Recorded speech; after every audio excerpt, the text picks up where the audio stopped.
और क्या पढ़ लिया था, इकोनॉमिक पॉलिसी पढ़ ली थी। इकोनॉमिक पॉलिसी में बेसिकली हमें जो पढ़ना था वो था रेवेन्यू पॉलिसी, रेवेन्यू पॉलिसी।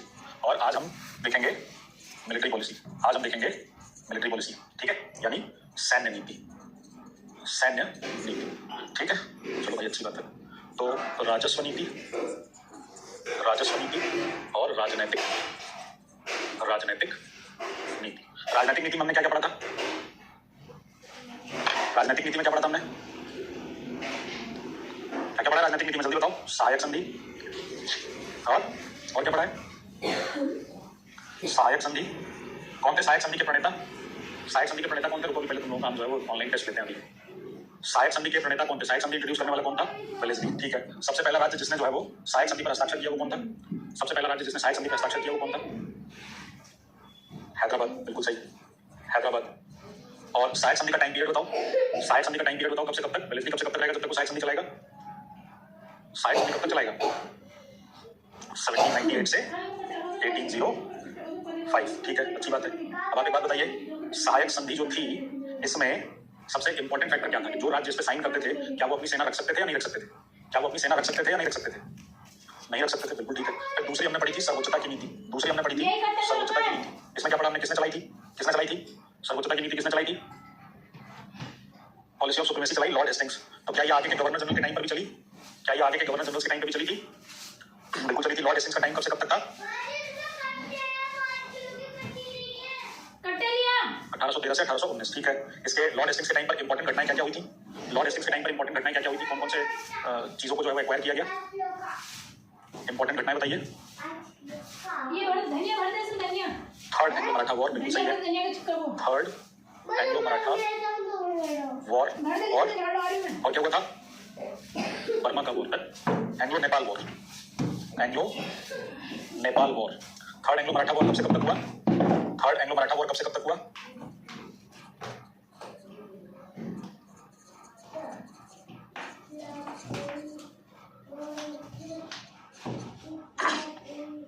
और ट्रीटी ऑफ संगोली हुई, ट्रीटी ऑफ संगोली हुई। और थर्ड एंग्लो मराठा वॉर के टाइम पर एक संधि हुई थी, कौन सी, पूना की संधि, एक संधि कौन सी हुई थी, पूना की संधि, अच्छी बात है। ऐसे ही बताओ जरा, वेलेस्ली के टाइम पे कौन सा इंपॉर्टेंट बैटल हुआ था, वेलेस्ली के टाइम पे कौन सा इंपॉर्टेंट बैटल हुआ था, वेलेस्ली के टाइम पे कौन सा इंपॉर्टेंट बैटल हुआ था,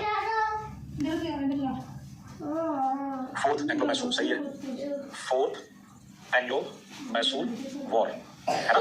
और एक और ट्रीटी हुई थी, कौन सी, ट्रीटी ऑफ, कौन सी ट्रीटी हुई थी,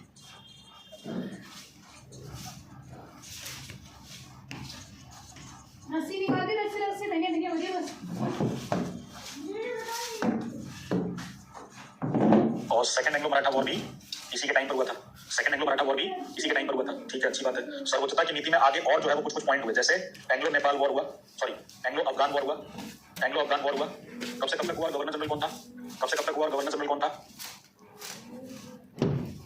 गवर्नर जनरल था ऑकलैंड, सही है, गवर्नर जनरल कौन था, ऑकलैंड, ठीक है। और फिर सिंध को कब एक्वायर किया गया,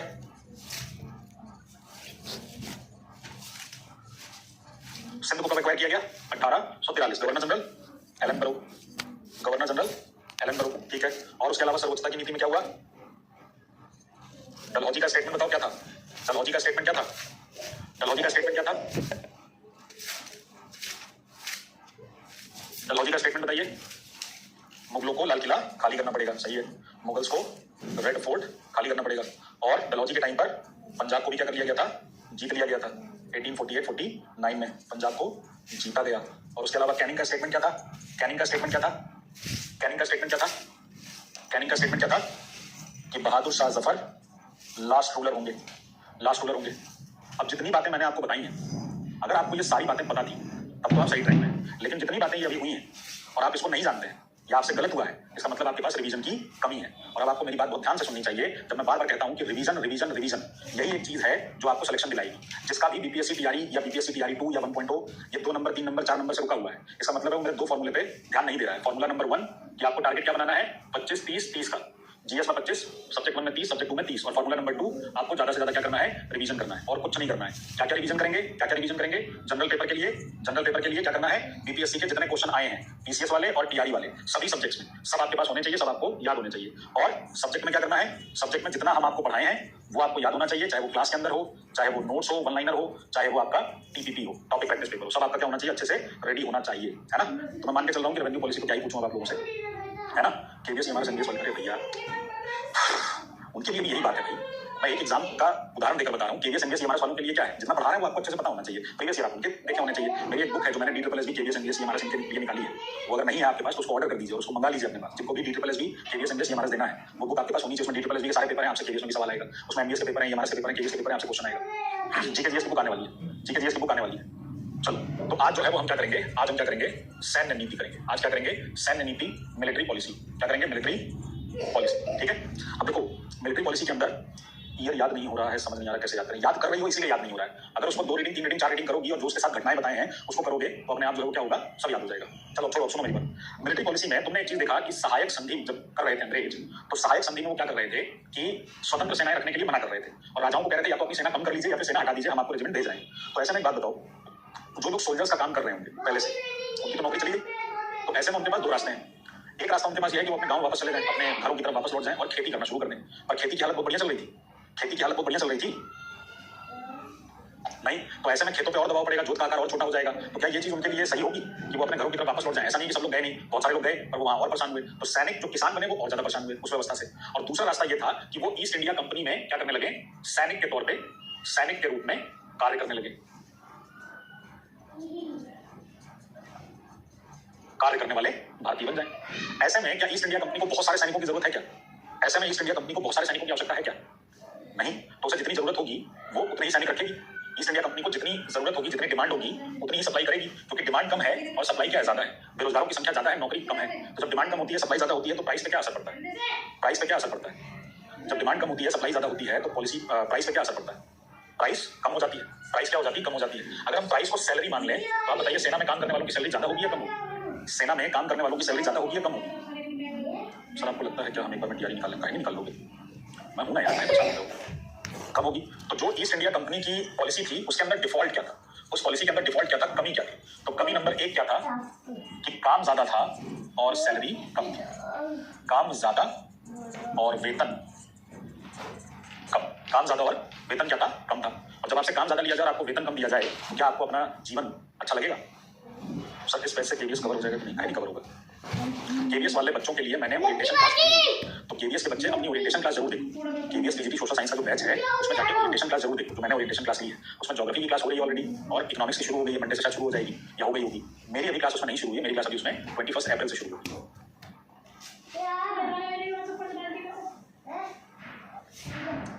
यार आप लोगों को खाली ये नहीं बताना पड़ता कि पढ़ना कैसे है, ये भी बताना पड़ता है अपना बैच कैसे देखना है आप लोगों को। केवीएस पीजीटी में गए, तेजस्वी केवीएस पीजीटी सोशल साइंस का बैच है, 31 मार्च से शुरू होना। ये ऑनलाइन लाइव क्लासेस जहाँ पे लिखी हैं वहाँ लाइव क्लास में गए, है ना। और लाइव क्लास में जाके जो शुरू हो चुका है, English general awareness, computer awareness, reasoning, current affairs, Hindi language, teaching aptitude, उसमें जिनकी क्लासेस शुरू हो गई होंगी, जिनकी नहीं हुई होंगी हो जाएंगी। यहाँ सबसे नीचे सोशल साइंस, सोशल साइंस में जाओगे तो यहाँ ज्योग्राफी में ये इनकी क्लास बहुत सारी चल रही है, इकोनॉमिक्स की भी शुरू नहीं है, हो जाएगी। हिस्ट्री के अंदर जाओगे तो ओरिएंटेशन क्लास लगी हुई है, इसको देखो जाके, इसके अंदर कुछ बातें बताई हैं, उसको सुनो, उस पर अमल करो, तब जाके केवीएस निकलेगा। ओरिएंटेशन बनाते हैं तो वो जहाज बजाने के लिए नहीं बनाते हैं, उसका कुछ मतलब होता है। हर बैच में एक ओरिएंटेशन होती है। हाँ ठीक है बेटा, कोई बात नहीं, बताना पड़ता है, ठीक है। इंग्लिश में कुछ वीडियोस पड़ी हुई हैं नाउन प्रोनाउन ग्रामर वाली, वो आप देखना शुरू कर दीजिए। चलिए सुनिए, अगर काम ज्यादा है वेतन कम है, इसका मतलब है वर्किंग कंडीशन क्या होगी, वर्किंग कंडीशन क्या होगी, वर्किंग कंडीशन क्या होगी, खराब वर्किंग कंडीशन, पुअर होगी, खराब कार्य दशाएं होंगी, है ना। तो क्या होता था कि पूरे साल में 2 ही बार जो है वो वर्दी मिलती थी, उसी को आपको पहनना होता था, कईयों की वर्दियां फट जाती थी, है ना। खाने के लिए अच्छा नहीं मिलता था, पतली पतली दाल मिलती थी, कंकड़ वाले चावल मिलते थे। तो पहले जो लोग सेना में काम कर रहे थे उनके पास ऑप्शन नहीं, क्योंकि जॉब ही नहीं है, तो इसलिए वो उस खराब वर्किंग कंडीशन में ही क्या हो रहा है, हो जाएंगे, काम करने लगेंगे। अच्छा दूसरी बात बताइए मुझे, जो ईस्ट इंडिया कंपनी की आर्मी है उसमें यूरोपियंस भी काम कर रहे हैं ना, उसमें यूरोपियंस भी काम कर रहे हैं कि नहीं कर रहे हैं? ईस्ट इंडिया कंपनी की जो आर्मी है उसमें यूरोपियंस भी काम कर रहे हैं और इंडियंस भी आ गए हैं। तो क्या लगता है आपको यूरोपियन और इंडियंस के बीच में बहुत भाईचारा रहा होगा? यूरोपियंस और इंडियंस के बीच में बहुत भाईचारा रहा होगा? या जो अंग्रेज होंगे वो भारतीयों को बोलते होंगे कि you rascal, you swine, you pig, come here, go there, इस टाइप की बातें हो रही होंगी। कई जगह पे ये तख्ती लगा दी जाती थी कि dogs and Indians are not allowed, है ना। इसका मतलब भारतीय सैनिकों के साथ, भारतीय सैनिकों के साथ क्या होता था, नस्लीय भेदभाव किया जाता था। क्या किया जाता था? नस्लीय भेदभाव किया जाता था। Racial discrimination with Indians, racial discrimination with Indians. तीसरी बात, कुछ ऐसे लॉज बनाए गए होंगे, कानून बनाए गए होंगे जो भारतीय सैनिकों के लिए अच्छे नहीं रहे होंगे, है ना। तो कुछ कानून ऐसे थे जो भारतीय सैनिकों के लिए अच्छे नहीं थे। कुछ ऐसे कानून थे, जैसे एग्जाम्पल के तौर पे एक कानून लाया गया था जिसे हम कहते हैं समुद्र पारीय कानून, अक्रॉस द सी एक्ट। जानता है कोई क्या था ये कानून? जानता है कोई क्या था ये कानून? Across the sea service act, sorry, समुद्र पारीय सेवा कानून, समुद्र पारीय सैनिक सेवा कानून, across the sea service act. ये कानून जो आया था, ये कानून आया था 1824, है ना। और इस कानून में ये कहा था कि अगर किसी भारतीय सैनिक को समुद्र पार जाकर सेवा करनी है, तो जैसे मान लो कोई भारतीय सैनिक है और वो बंगाल में पोस्टेड है या मद्रास में पोस्टेड है या इधर बॉम्बे में पोस्टेड है और उसको सी क्रॉस करके कहीं जाना है, सी क्रॉस करके कहीं जाना है, तो ऐसे में वो मना नहीं कर सकता भारतीय सैनिक को। अगर कंपनी कहेगी तो समुद्र पार करना होगा। अब इसमें प्रॉब्लम कहाँ है भाई? अगर कंपनी ने कानून बनाया है तो इसमें प्रॉब्लम कहाँ आ रही है? इसमें प्रॉब्लम कहाँ आ रही है? क्योंकि जैसे ही आप समुद्र पार करते थे, आपका धर्म क्या हो जाता था? भ्रष्ट हो जाता था, according to our Hindu religion. Hindu religion के अंदर बहुत सारी बुराइयां घुसी हुई थी, तो हमारे हिंदू रिलीजन के अकॉर्डिंग समुद्र पार जाना, क्योंकि बाहर जाओगे पता नहीं क्या खाओगे, पता नहीं अनाज मिलेगा कि नहीं मिलेगा, मांस मच्छी खाना पड़ेगा, धर्म भ्रष्ट हो जाएगा, है ना। तो इसलिए जो सैनिक थे वो जल्दी से बाहर नहीं जाना चाहते थे। बहुत सारे सैनिकों ने इस तरह के कानूनों को लेकर क्या कर दिया था? मना कर दिया था कि हम ये काम नहीं करेंगे। इससे पहले भी एक ऑर्डर लाया गया था, उसमें कहा गया था कि सैनिक अपने पूरी बॉडी पे किसी तरह का कोई रिलीजियस सिंबल नहीं लगाएंगे, मतलब तिलक नहीं लगाएंगे, कड़ा नहीं पहनेंगे। अगर आप सिख हैं तो सिख लोग कृपाण धारण करते थे, वो करने से मना कर दिया गया, या जनेऊ पहनने से मना कर दिया गया। आप बताइए, अगर आपको रिलीजियस सिंबल ही पहनने से मना कर दिया जाएगा तो आप मानेंगे इस चीज को? इसको लेकर एक सैनिक विद्रोह पहले हो चुका था 1804 में, जब वेलेस्ली उस समय गवर्नर जनरल नहीं था। वेलेस्ली उस समय जो है अधिकारी के तौर पे काम करता था, वेलेस्ली कह रहा हूं, पेंटिक उस समय अधिकारी के तौर पे काम करता था। उसके टाइम पर ऑलरेडी हो चुका था और इस चीज को व्हाइट म्यूटनी का नाम दिया गया था। इतिहास में, भारत के इतिहास में, मॉडर्न इंडिया में 2 बार जो है वो सैनिक विद्रोह हुआ था, सॉरी व्हाइट म्यूटनी कह रहा हूं, 2 बार सैनिक विद्रोह हुआ था। एक और पहले हो गया था, फिर 1857 में होगा। इसी तरह व्हाइट म्यूटनी एक बार रिपन के टाइम पर होगी, एल्बर्ट बिल के समय, और एक रॉबर्ट क्लाइव के टाइम पे हुई थी, उसे भी श्वेत विद्रोह कहा गया था। तो इस तरह के कानूनों का असर जो है वो भारत पे अच्छा नहीं पड़ता था। आपने सीटेट पढ़ा होगा हमसे या खुद भी पढ़ा होगा, तो आपने डायरी का नाम पढ़ा होगा। डायरी थी सिपाही से सूबेदार तक, डायरी का नाम था सिपाही से सूबेदार तक, है ना। फ्रॉम सेपॉय टू सूबेदार, एनसीईआरटी में भी पढ़ा होगा आपने, फ्रॉम सेपॉय टू सूबेदार। पढ़ा है? याद है? पढ़ा है कि नहीं पढ़ा है? हाँ, कौन थे इसके राइटर? इसके राइटर थे सीताराम नाम का एक सिपाही, सीताराम नामक सिपाही। सीताराम अवध के रहने वाले थे और उन्होंने अपनी एक डायरी लिखी जिसमें उन्होंने क्या किया है बताया। आप एनसीईआरटी देखेंगे ना 8th क्लास वाली, तो इसका जो है उसके अंदर एक कटिंग है जिसमें वो कहता है कि क्या क्या परेशानी आती थी। ये जो आप नाम देख रहे हो, फ्रॉम सेपॉय टू सूबेदार, ये इस डायरी का इंग्लिश ट्रांसलेशन है। ये इस डायरी का क्या है? इंग्लिश ट्रांसलेशन है। और ये जो इंग्लिश ट्रांसलेशन है ये कर्नल नॉर्गेट द्वारा किया गया, कर्नल नॉर्गेट द्वारा किया गया। तो इस वाली डायरी में सीताराम ने बताया कि समुद्र पारीय सेवाएं जो थी वो किस तरह से हम भारतीय सैनिकों को हर्ट करती थी, क्योंकि हमें हमारे समाज वाले ही क्या कर देते थे? बिरादरी से बेदखल कर देते थे, जात बाहर कर देते थे, समाज वाले जात बाहर कर देते थे, है ना। तो इस तरह से जो कानून बन रहे थे वो कहीं ना कहीं भारतीय सैनिकों के लिए क्या थे? परेशानी कर रहे थे। और भी बहुत सारी चीजें थी, पर अगली चीज जो आई वो आगे कौन से? चर्बी वाले कारतूस। चर्बी वाले कारतूस सुना होगा आपने कि ये काऊ एंड पिग फैट से ये चर्बी बनती थी, काऊ एंड पिग फैट से चर्बी बनती थी। फिर इनको कोट किया जाता था कार्टिलेजेस के ऊपर, तो इसी को बोला गया चर्बी वाले कारतूस की घटना। दरअसल क्या हुआ था? 1856 में, कहां पर? दिसंबर 1856 में इनफील्ड राइफल को इंट्रोड्यूस किया गया। इनफील्ड राइफल को सेना में शामिल किया गया। सेना में इनफील्ड राइफल से पहले मैचलॉक राइफल होती थी। अब अगर आप देखोगे मैचलॉक राइफल, तो उसमें क्या होता था कि मैचलॉक राइफल में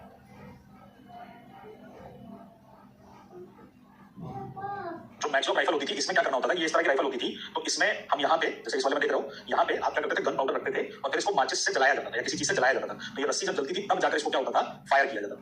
तो इसमें ना टाइम बहुत लगता था, इस वाले प्रोसेस में टाइम बहुत लगता था। तो सेना को राइफल को लोड करने में टाइम कम लगे, इसलिए क्या किया गया? मैचलॉक राइफल के बाद क्या किया गया? एक नई राइफल इंट्रोड्यूस की गई, इनफील्ड राइफल, है ना। एक नई राइफल इंट्रोड्यूस की गई, इनफील्ड राइफल, ठीक है। अब ये जो इनफील्ड राइफल थी, इसमें देखो क्या था कि इसमें क्या होता था कि इसमें ये कारतूस है, ये क्या है? कारतूस है, यानी ये गोली है बंदूक की जो कि उसमें लाई गई। तो इस वाले में क्या होता था कि यहाँ से ऐसे लॉक खुलता था और आपको ये जो कारतूस है ये आपको अपने मुंह के अंदर लगा के छीलना पड़ता था, ऊपर का ढक्कन हटा हटाने के लिए छिलना पड़ता था, और फिर आप इसमें आगे से क्या करते थे, ऐसे करके बारूद डालते थे, और ये जो बेनट आप देख रहे हैं उस बेनट से उसे क्या करते थे, सेट करके फायर करते थे। तो गोली निकाले, छिले, डाले, बेनट से सही किया, फायर कर दिया। तो मैचलॉक से इसमें कम टाइम लगता था, पर प्रॉब्लम कहाँ थी, इसको छिलने में, क्योंकि किसी ने अफवाह उड़ा दी कि यहाँ पर एक ग्रीस लगी होती है, और वो ग्रीस जो है वो किससे बनती है, उस ग्रीस में काउ एंड पिग फैट का इस्तेमाल किया जा रहा है, गाय और सूअर की चर्बी का इस्तेमाल किया जा रहा है। अब सेना में हिंदू भी है, मुस्लिम भी है, तो इससे दोनों ही चढ़ने लगे। और भारत है, हिंदुस्तान है, हिंदुस्तान में अगर आपके धर्म को लेकर कुछ हो जाए तो आप क्या हो जाते हैं, एकदम पागल हो जाते हैं। आपके घर में खाना है कि नहीं है उससे मतलब नहीं है, लेकिन आपका धर्म क्या होना चाहिए, बिल्कुल एकदम टिका होना चाहिए। वो भी धर्म में क्या आडंबर है ना, वो एकदम क्या होना चाहिए, टिका होना चाहिए, चाहे हिंदू हो, मुसलमान हो, कुछ भी है ना। आदमी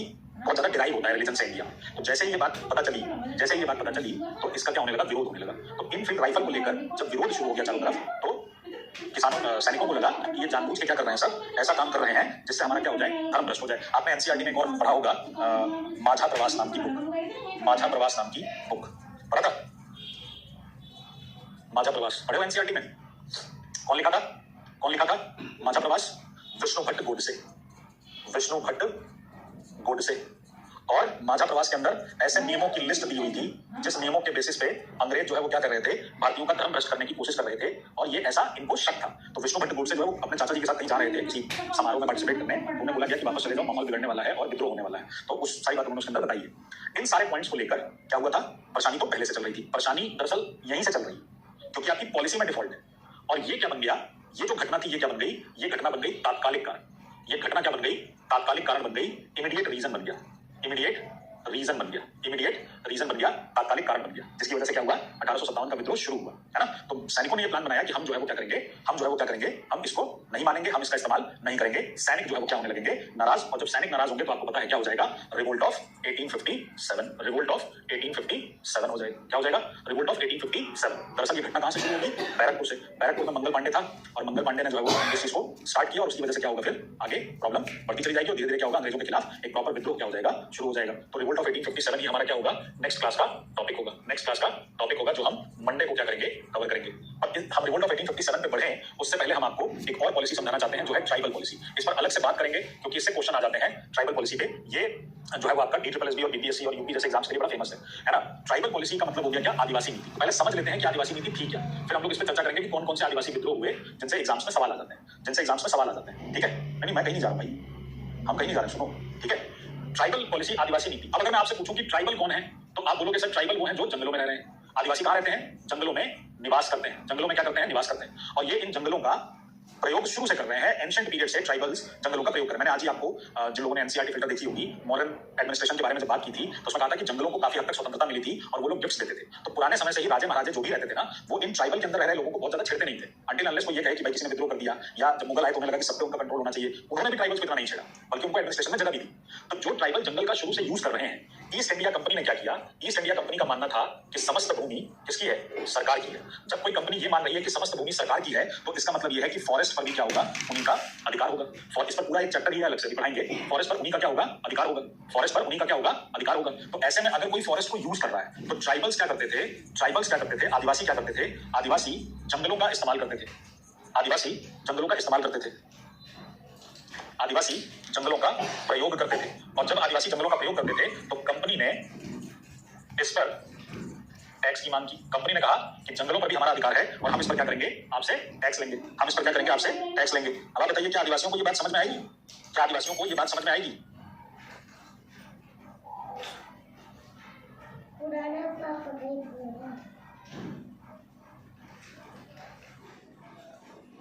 जिस जंगल का वो इस्तेमाल इतने पहले से कर रहे हैं, अचानक आप आए, और क्या ईस्ट इंडिया कंपनी इनसे डायरेक्ट टैक्स मांगने जाएगी? क्या ईस्ट इंडिया कंपनी इसमें डायरेक्ट टैक्स मांगने जाएगी? जैसे आपने रैयतवाड़ी में पढ़ा कि रैयतवाड़ी में ईस्ट इंडिया कंपनी किसानों से सीधा समझौता कर लेगी, क्या यहाँ पर वो सीधा समझौता करेगी? नहीं। तो यहाँ पर भी क्या किया, ईस्ट इंडिया कंपनी ने अपने और आदिवासियों के बीच में, आदिवासी या ट्राइबल्स के बीच में एक मीडिएटर खड़ा किया। एक क्या खड़ा किया, मीडिएटर खड़ा किया, मध्यस्थ खड़ा किया। और ये मध्यस्थ कोई और नहीं होता था, बल्कि जो आदिवासी मुखिया होते थे, जो थोड़े पढ़े लिखे होते थे, आदिवासी मुखियाओं को कर वसूलने की यानी टैक्स कलेक्शन की जिम्मेदारी दी गई। आदिवासी मुखियाओं को टैक्स कलेक्शन की जिम्मेदारी दी गई। टैक्स कलेक्शन की क्या दी गई, जिम्मेदारी दी गई, है ना, कि आप रिस्पॉन्सिबल हैं, आप टैक्स कलेक्ट करके देंगे। बाकी सारी चीजें सेम थी। अगर आप टैक्स कलेक्ट करके नहीं देंगे तो हम आपको आपकी लैंड से क्या कर देंगे, हटा देंगे। अगर आप आदिवासियों से ये कह रहे हैं कि तुम जो जंगल इस्तेमाल कर रहे हो उस पर मुझे टैक्स चाहिए और नहीं दोगे तो तुमको तुम्हारे जंगल से हटा देंगे, तो आपको लगता है आदिवासी इतनी बात समझेंगे? वो तुरंत अपना हथियार उठा के आपके खिलाफ खड़े हो जाएंगे कि नहीं खड़े हो जाएंगे? वो तुरंत अपने हथियार उठा के आपके खिलाफ लड़ जाएंगे कि नहीं लड़ जाएंगे? बिल्कुल लड़ जाएंगे। तो नेचुरल है कि इन सब बातों का आदिवासियों द्वारा किया गया, आदिवासियों द्वारा क्या किया गया, विरोध किया गया। इन सबका आदिवासियों द्वारा क्या किया गया, विरोध किया गया। इसीलिए हम देखते हैं कि आदिवासी पहले समुदाय थे जिन्होंने अंग्रेजों के विरुद्ध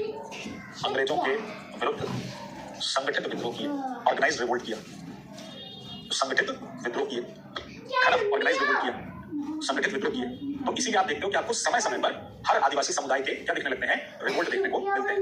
भील रिवोल्ट देखने को मिलता है, कोल रिवोल्ट देखने को मिलता है, संथालों का रिवोल्ट देखने को मिलता है, भूमिज लोगों का रिवोल्ट देखने को मिलता है, पहाड़िया लोगों का विद्रोह देखने को मिलता है, संगमा रिवोल्ट देखने को मिलता है, संथाल रिवोल्ट देखने को मिलता है, मुंडा रिवोल्ट देखने को मिलता है। तो there are 10 numbers of revolt against Adivasi, जिस पर हम आगे अभी चर्चा करेंगे। फिलहाल हम आपको पॉलिसी बता रहे हैं, तो इसलिए पॉलिसी समझ गए कि ट्राइबल पॉलिसी में कहां डिफेक्ट है, ट्राइबल पॉलिसी में कहां डिफेक्ट है। तो अब आप नोटिस करिए कि जब पॉलिटिकल पॉलिसी आई थी, तो पॉलिटिकल पॉलिसी से राजा लोग भी नाराज थे, उनकी प्रजा भी नाराज थी, कुछ जगहों पर जो उनके जमींदार थे वो भी नाराज थे। तो राजा और प्रजा में असंतोष है। आपने इकोनॉमिक पॉलिसी में देखा कि मजदूर भी नाराज हैं, किसान भी नाराज हैं, ज्यादा तो नहीं लेकिन जमींदारों का भी एक बड़ा वर्ग था जो क्या था, कहीं ना कहीं कंपनी से नाराज चल रहा था। कंपनी की जो रेवेन्यू पॉलिसी के अलावा जो उसकी इंडस्ट्रियल पॉलिसी थी, जिसमें कंपनी ने पूरी तरह से क्या किया, इंडिया की डोमेस्टिक इंडस्ट्री को खत्म करने का काम किया। रजनी मामदत्त नाम की राइटर हैं जिन्होंने इंडिया टुडे नाम की किताब लिखी थी। उस इंडिया टुडे में रजनी मामदत्त ने अलग अलग स्टेजेस बताए हैं, वाणिज्यिक चरण, औद्योगिक चरण ऐसे करके बताए हैं। उनमें अगर हम पढ़ते हैं तो उनमें हमें पता चलता है कि जो बुनकर हैं, जो कपड़ा बुनने वाले थे, उनकी भी हालत कंपनी ने क्या कर दी थी, खराब। यहाँ क्या हो रहा था कि बुनकरों ने अपने अंगूठे काटने शुरू कर दिए कि ना रहेगा अंगूठा, ना हम कपड़ा बुनेंगे, ना हम परेशान होंगे। ठीक है, अच्छा, इसके अलावा हमने देखा ट्राइबल पॉलिसी में कौन नाराज है, आदिवासी नाराज है। ट्राइबल पॉलिसी में कौन से नाराज है लोग, आदिवासी लोग नाराज हैं। और रही सही कसर किसने पूरी कर दी, मिलिट्री पॉलिसी में। मिलिट्री पॉलिसी में सैनिक भी नाराज हो गए। अब सैनिकों के नाराज होते ही, सैनिक ना किसानों से भी जुड़े थे, मजदूर से भी जुड़े थे, बुनकरों से भी जुड़े थे, प्रजा भी थी, राजा भी थे, सैनिक सबसे जुड़े हुए थे। क्योंकि हर सैनिक किसी किसान का या तो भाई है, बेटा है, दामाद है, चाचा है, भतीजा है, दोस्त है, यार है। तो एक की परेशानी अपने आप क्या होगी, दूसरों की परेशानी हो जाएगी। और जब लोगों का दुख एक होता है तो उनका भगवान भी क्या होता है, एक। और उस असंतोष का परिणाम क्या होगा, 1857 का विद्रोह, 1857 का विद्रोह। ठीक है, तो पहले हम क्या करेंगे, मंडे को 1857 का विद्रोह और जो हमने पिछले 2 दिन में पढ़ा है उन सबके नोट्स पढ़ेंगे। 1857 का विद्रोह पढ़ने के बाद हम देखेंगे कि सोशल रिलीजियस रिफॉर्म किस तरह से हुए, और जब वो खत्म हो जाएगा तब हम बात करेंगे आपसे ट्राइबल रिवोल्ट्स पे अलग से। क्योंकि ट्राइबल रिवोल्ट्स में प्रॉब्लम ये है कि ट्राइबल रिवोल्ट्स में हमें रटाई का काम ज्यादा करना है ना। समझ तो तुम गए कि कोई भी ट्राइबल रिवोल्ट क्यों हो रहा है, वो हो रहा है कॉलोनियल फॉरेस्ट एक्ट के अगेंस्ट। कोई भी आदिवासी विद्रोह क्यों कर रहा है, औपनिवेशिक वन कानूनों के विरुद्ध विद्रोह कर रहा है। और कंपनी ये चाहती है कि जितने भी ये ट्राइबल्स हैं, जितने भी फॉरेस्ट ट्राइब्स हैं, उनको हम टैक्सेशन के दायरे में लेकर आए। इसलिए तुम देखोगे कि वनों को पूरी तरह से क्या किया जाएगा, चेंज कर दिया जाएगा। एक पेड़ का, खासकर जो पहाड़ी इलाके थे वहां एक पेड़ की खेती, जब टाइटल्स ब्रांडेज जो है वो वन निदेशक बन के आता है तो वो एक भारतीय वन सेवा बनाई जाती है। तो धीरे धीरे एक जैसे चीड़ के पेड़ है तो चीड़ के ही पेड़ होंगे, देवदार के पेड़ है तो देवदार के ही पेड़ होंगे। तो जो यहाँ का नेचुरल हैबिटेट था उसको खत्म कर दिया गया और उसकी जगह अंग्रेजों ने क्या किया, थोपा। वो चाहते थे कि आदिवासी घूमे नहीं, अलग अलग घूमने वाले भी आदिवासी थे ना, जो कोडू नाम की खेती करते थे या झूम खेती करते थे, तो वो झूम खेती करने वालों से परेशान रहते थे। क्योंकि झूम खेती में आज आप यहाँ हैं, कल कहीं और, परसों कहीं और, तो हम टैक्सेशन लगाएंगे कैसे, टैक्स किस पर लगाएंगे, जो एक जगह रहकर खेती करेगा, यानी एक जगह रहकर वो किसान बन जाएगा, तब ना हम उस पर टैक्स लगा पाएंगे। तो इस सबको एक अलग से क्लास में समझेंगे कि क्या चीजें थी, तो वो लास्ट में करेंगे। ठीक है, संडे को रिवीजन क्लास होगा, एनसीईआरटी बिल्कुल होगा, आप सब लोग भी देखिएगा, आपको भी फायदा करेगा, खासकर बीपीएससी वालों, तुम तो देखना ही। हाँ, यूट्यूब पे क्लियर पॉइंट। चलो, तो फिर आज के लिए इतना ही। सर जी, ये पूछना था कि जो मराठा लोग इंग्लिश के अगेंस्ट लड़े थे मैसूर बैटल में, इंग्लिश को हेल्प क्यों किए थे? क्योंकि हमारे यहाँ नेशनलिज्म नहीं था ना, आइडिया ऑफ नेशनलिज्म ये बहुत बाद में हम समझे। मराठों के लिए मराठा ही उनका नेशन है। तब तक भारत का कॉन्सेप्ट कि भारत हमारा देश है, राष्ट्र है, वैसा भारत नाम जरूर था, पर हमारा कॉन्सेप्ट ऑफ नेशन नहीं था कि मैसूर, मराठे, निजाम हम सब एक हैं। तो मैसूर को अपना राज्य बचाने के लिए वो कुछ भी करने को तैयार है, मराठे अपना राज्य बचाने के लिए कुछ भी करने को तैयार है। तभी तो अंग्रेज हमारा फायदा उठा पाए। अगर ये बात तभी समझ लिए होते, आपको क्या लगता है कि टीपू सुल्तान जैसा शासक जो ये जान रहा है कि अगर हम अंग्रेजों को धरती पे तो हरा लें, बात तब बनेगी जब उनको समुद्र पे हराएंगे। जो सुल्तान ये जान रहा है कि हमें अंग्रेजों से लड़ना है तो हमें फ्रांसीसियों से मदद करनी है, क्या इन राजाओं को इतना नहीं समझ में आ रहा होगा कि हमारे आपस के झगड़े का फायदा उठा रहे हैं? भारत तो नहीं समझदार है, क्या उनको ये बात नहीं समझ में आ रही? उतने के बावजूद अगर ये एक नहीं हो पा रहे हैं तो प्रॉब्लम क्या है? प्रॉब्लम है there is absence of the idea of a nation. इसीलिए जब आप देखोगे, जब इंडियन नेशनल मूवमेंट शुरू होता है तो उस समय राष्ट्रवाद पे बड़ा जोर दिया जाता है, नेशनलिज्म पे बड़ा जोर दिया जाता है। सुलेमान गांधी की किताब में India is a nation, a nation in making, वो कहते हैं कि अ नेशन इन मेकिंग नाम की बुक लिखते हैं, कहते हैं India is a nation still in the process of making. Bharat अभी भी एक बनता हुआ राष्ट्र है। हम अभी भी कहां हमारे अंदर नेशनलिज्म है? हमारा नेशनलिज्म कब आता है? हमारा नेशनलिज्म आता है 15 अगस्त, 26 जनवरी या फिर भारत पाकिस्तान का जब मैच होता है। तो भारत पाकिस्तान का मैच होता है तो कैसे सबके अंदर जोश भरा होता है। लेकिन अपने ही देश के एक खिलाड़ी को जब वो आईपीएल चल रहा होता है तो चूंकि वो किसी एक फ्रेंचाइजी से पहले खेला था और वो दूसरी फ्रेंचाइजी में आ गया और वहां के सो कॉल्ड कैप्टन को हटा के उसे कैप्टन बना दिया गया, तो अपने ही देश के खिलाड़ी को जो हमारे देश के लिए खेलता है उसको हमने ग्राउंड में क्या क्या नहीं बोला, उसकी पर्सनल लाइफ से लेकर प्रोफेशनल लाइफ से लेकर उसकी धज्जियां उड़ाती हमने। फिर वही खिलाड़ी टी20 के वर्ल्ड कप में लास्ट ओवर फेंकता है और मैच जिताता है तो हम उसे वापस अपने सर पर बिठा लेते हैं। और फिर जब आईपीएल शुरू हुआ तो हमारी बुद्धि को तो फिर हम उसके पीछे पड़ते हैं। जब बात नॉर्थ और साउथ की आती है तो हम लोग लड़ने शुरू करते हैं कि सब हिंदी का ही नहीं सीखते हैं, और वो फिर कहते हैं कि क्यों हिंदी सीखते, तुम भी तमिल क्यों नहीं सीखते हो। हम नॉर्थ ईस्ट के लोगों के साथ अलग बिहेवियर करते हैं, हम उत्तर प्रदेश में रहकर बिहार के लोगों के साथ अलग बिहेवियर करते हैं, हम बिहार के अंदर रहकर झारखंड के लोगों के साथ अलग बिहेवियर करते हैं। हम भारत में हैं तो पाकिस्तान के साथ अलग बिहेवियर करते हैं। लेकिन यही भारत और पाकिस्तानी, यही भारतीय पाकिस्तानी जब किसी यूरोपीय देश में मिलते हैं तो बड़ा भाईचारा होता है इनके अंदर, क्योंकि वहां एक बड़ा दुश्मन है, वहां एक अंग्रेज है। तो ये हमारा सेलेक्टिव आइडेंटिटी है जिसको हम अपनाते हैं। अभी मैं आपसे बोलूं पाकिस्तान, तो आप लोगों के अंदर एकदम जोश आ जाएगा, उछाल आ जाएगा कि दूध मांगोगे खीर देंगे, कश्मीर मांगोगे चीर देंगे। लेकिन यही जब भारत सरकार के सामने चाइना बोल दिया जाता है तो उनकी बोलती बंद हो जाती है, क्योंकि ये ह्यूमन नेचर है। पता है पाकिस्तान से लड़ेंगे पीट देंगे, चाइना से लड़ेंगे तो गड़बड़ हो सकती है, समझ गए बात। तो इंडिया जो नेशन था वो कॉन्सेप्ट क्या था, कहीं ना कहीं गायब था। इस बैच को 25 के 9 के पूरा कवर कर, अरे जाहिर सी बातें करेंगे यार। वर्ड हिस्ट्री बैच फोल्डर में मॉडर्न की क्लास आज से नहीं आ रही है, पिछली 7 क्लासेस है तो क्या उसमें मॉडर्न की क्लास होगी? नहीं, वर्ड हिस्ट्री का बैच तो सिर्फ वर्ड हिस्ट्री का है ना, वो तो अलग था, उसमें मॉडर्न जानी नहीं थी, उसमें पता नहीं क्यों भेजे। वर्ड हिस्ट्री आपके बैच में तो आई रही है ना, जो लोग पहले पढ़ चुके हैं उनका तो कंप्लीट हो चुका है। लॉर्ड हेस्टिंग्स का टाइम पीरियड 13 से 23 पढ़े थे क्या? सही, तो हमने क्या बता दिया? हमने भी तो वही बताया होगा। अच्छा हो, सॉरी। अच्छा, कल भी शायद मैंने 1819 लिख दिया था क्या? कल भी मैंने शायद 1819 लिख दिया था क्या?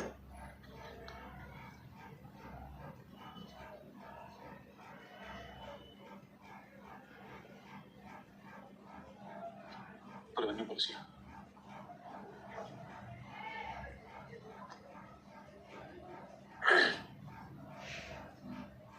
ये अभी तक नहीं हटाए हैं सब।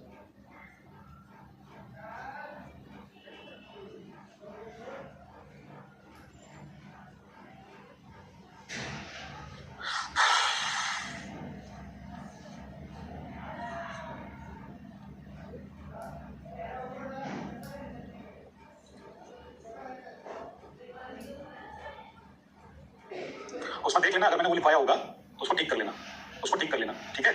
तो चलो फिर मंडे को मुलाकात होगी और मंडे को जो है वो हो जाएगी कविता जी। वो थोड़ा आज उनसे गड़बड़ हो गई, उसको बैठ के ठीक कराना पड़ेगा।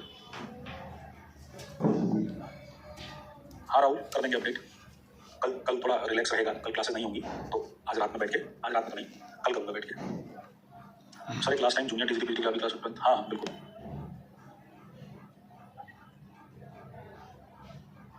आशा Sharma ji, sir ji please बता दीजिए, आप बोलते हैं 6-7 घंटे में तैयारी हो जाएगी, पर सर जी कैसे सब्जेक्ट को और कितना जीके जीएस के लिए क्या करें? जीके जीएस के लिए आप 1 से 2 घंटे निकालिए, ठीक है? 1 घंटे आप हमारी क्लास देखिए और 1 घंटे जो आपने दूसरा सब्जेक्ट चूज किया है उसे देखिए, और 2 घंटे अपने रिवीजन के लिए रखिए, बस और कुछ नहीं करना है। सर 7-8 फिर से 60-70 हज़ार बात नहीं रहता क्या? मैं समझा नहीं, अनिकेत क्या कह रहा हो बेटा? हुआ था फर्स्ट एंग्लो मराठा का गवर्नर जनरल वेलरेस्ट है, आपके वन लाइनर में आप बता रहे थे गवर्नर जनरल नहीं थे। फिर केशव जी का कमेंट है फर्स्ट एंग्लो मैसूर वॉर में गवर्नर जनरल थे ही नहीं, तो ये गवर्नर लॉर्ड वेलरेस्ट कैसे हुआ? चलिए अब स्टार्ट किया जाए। सर मॉडर्न वाली क्लास एक बार और दिखा दें भाई। आप जब जाते हैं आप टीचिंग में चले जाओ, ठीक है? अगर आपके पास महाबैक है, कोई भी बैच ओपन कर लो बिहार से रिलेटेड, 6 to 8 में मैं पढ़ाता हूँ, 9-10 में पढ़ाता हूँ, या आप सीधे टीजीटी के फाउंडेशन में आ जाओ, या आप टीजीटी फाउंडेशन में आ गए, है ना? टीजीटी फाउंडेशन में जब आप आओगे तो यहाँ पे टीजीटी सोशल साइंस मिल जाएगा, इसको ओपन किया, लाइव क्लास में गए, सोशल साइंस में गए, ऐसे ही आपके बैच में दिख रहा होगा। हिस्ट्री में वर्ल्ड हिस्ट्री दिख रही है, यहाँ पे मॉडर्न हिस्ट्री का अलग से फोल्डर बना है। जब आप मॉडर्न हिस्ट्री पे क्लिक करेंगे तो आपको अब तक हमने 8 क्लासेस कराई हैं, तो ये 8 क्लासेस आपको दिख रही है। आज क्लास नंबर 9 है, और चूंकि कल क्लास नहीं हुई थी इसलिए आपको 9 हट के 10 दिख रहा है, तो ये इसको नंबरिंग ठीक करा देंगे, ठीक है? एमसीक्यू वाली क्लास होगी या नहीं? एमसीक्यू वाली क्लास एमसीक्यू करा तो रहा हूँ यूट्यूब पे। सॉरी टू से सर डेली 10 मिनट की सब। हाँ यार मैं खुद ही परेशान हो जाता हूँ, ये मानते नहीं है ना तुम्हारे संगी साथी, इनको बोलो ना मॉक टेस्ट कहाँ से दे रहे हैं आप? कोई मॉक टेस्ट देने की जरूरत नहीं है, आप हमारे साथ YouTube पे प्रैक्टिस करिए, आपको कुछ और करने की जरूरत नहीं है। 10 बार बता चुका हूँ ये बात, ठीक है? प्लेलिस्ट में जाइए, आप मॉडर्न इंडिया कर रहे हैं अभी, तो आपको प्लेलिस्ट में मॉडर्न इंडिया दिख जाएगी, ठीक है? प्लेलिस्ट में आपको मॉडर्न इंडिया दिख जाएगी,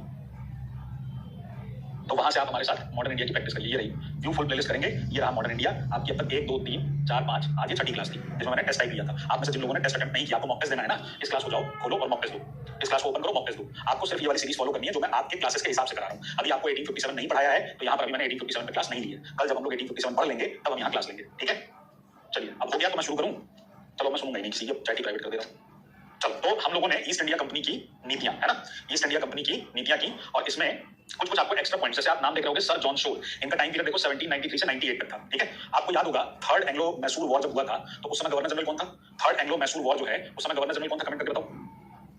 कॉर्नवालिस था, बिल्कुल सही। और 92 में श्रीरंगपट्टनम की संधि हो गई थी, सारे उसमें पॉइंट्स भी डिस्कस हो गए थे, ठीक है? कॉर्नवालिस के जाने के बाद 93 में स्थायी बंदोबस्त जब आ जाता है उसके बाद कॉर्नवालिस चला जाता है, यहाँ पर जॉन शोर आ गया। जॉन शोर ने मैसूर के प्रति अहस्तक्षेप की नीति का पालन किया। तो कई बार क्या होता है ना, ये सवाल डायरेक्ट आपसे पूछ दिया जाता है कि किसने मैसूर के प्रति अहस्तक्षेप की नीति का पालन किया था, policy of non interference towards Mysore. तो हमारा आंसर क्या हो जाएगा? Sir John Shore. तो एक तो ये क्वेश्चन यहाँ से आपका बन जाता है, एक सवाल आपका यहाँ से ये बन सकता है कि किसने मैसूर के प्रति अहस्तक्षेप की संधि का पालन किया। फिर उसके बाद आ जाती है सहायक संधि प्रणाली, सब्सिडरी अलायंस सिस्टम या सब्सिडरी ट्रीटी सिस्टम। तो सहायक संधि में आपको पता है क्या हुआ था? संधि के बारे में हमने पूरी बात कर ली है कि जो भी राज्य इस संधि पर हस्ताक्षर करेगा वो अपने पास कोई सेना नहीं रख सकता, और आर्मी की एक रेजिमेंट जो है उसके राज्य में भेजी जाएगी और एक एडवाइजर भेजा जाएगा, यानी सब लोग क्या करेंगे अपने यहाँ एक रेजिमेंट रखने के लिए क्या हो जाएंगे? रेडी हो जाएंगे, है ना? तो जो भी राज्य इस संधि को स्वीकार करते थे, इस संधि को स्वीकार करने वाले, एक मिनट को यार, इस संधि को स्वीकार करने वाले राज्यों के वैदेशिक संबंध कि वो दूसरे किसी राजा से किस तरह का रिलेशन डेवलप कर रहा है, ये एडवाइजर के अंदर आ जाएगा, यानी जो रेजिडेंट होता था उसके अंदर आ जाएगा। यहाँ ये बोला जरूर गया कि आंतरिक मामलों में हस्तक्षेप नहीं किया जाता था, पर सच्चाई इसके विपरीत थी। मैंने आपको बताया था कि जो रेजिडेंट होते थे वो राज्य के आंतरिक मामलों में हस्तक्षेप करने लगते थे, और यही वजह थी कि ये संधियां क्या होती थी, ब्रेकडाउन हो जाती थी, टूट जाती थी, कर्व हो जाती थी। क्लियर पॉइंट,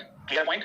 तो जिन जिन राज्यों ने सहायक संधि स्वीकार की, तो उनमें सबसे पहले कौन आ जाएंगे, हैदराबाद के निजाम। फिर मैसूर के साथ स्वीकार की, मैसूर का राज्य वाडिया वंश को सौंप दिया गया। फिर तंजौर, फिर अवध के साथ, फिर पेशवा के साथ वसीम की संधि की गई, भोसले और सिंधिया। इसी को मैंने आपको याद करने का तरीका बताया था, HMT, हैदराबाद, मैसूर, तंजौर, और फिर उसके बाद APBS, अवध, पेशवा, भोसले और सिंधिया। आप ऐसे याद रख सकते हैं, HMT APBS के नाम से याद रख सकते हैं, या फिर आप देखिए 1798 में हैदराबाद, फिर मैसूर, फिर तंजौर, फिर अवध, फिर पेशवा, फिर भोसले, सिंधिया। उसके अलावा भी और भी राज्य हैं, पर इनसे हमारा सवाल नहीं आता, सवाल हमारा यहाँ से आता है। तो यहाँ से क्वेश्चन आपका बन जाएगा, यहाँ से क्वेश्चन आपका बन जाता है, एक सेट ऑफ क्वेश्चन आपका यहाँ से बन जाता है। तो सब्सिडियरी ट्रीटी सिस्टम में ये स्टेट्स हैं जिन्होंने साइन किया। फिर आप एक नाम देख रहे हैं, सर जॉर्ज बॉर्लो, जो कि 1805 में गवर्नर जनरल थे, और इन्होंने भी क्या किया, अहस्तक्षेप की नीति का कड़ाई से पालन किया, और ये मराठों के प्रति शांतिपूर्ण नीति अपनाएंगे। तो कई बार सवाल ऐसा आता है कि अहस्तक्षेप की जो नीति थी, यानी पॉलिसी ऑफ नॉन इंटरफेरेंस जो था, उससे कौन कौन जुड़ा हुआ है। तो एक नाम हमने पहले पढ़ा जॉन शोर का, और फिर एक नाम हमने किसका पढ़ा, जॉर्ज बॉर्लो का पढ़ा। एक नाम किसका पढ़ा हमने, जॉर्ज बॉर्लो का पढ़ा। ठीक है, clear point, clear point.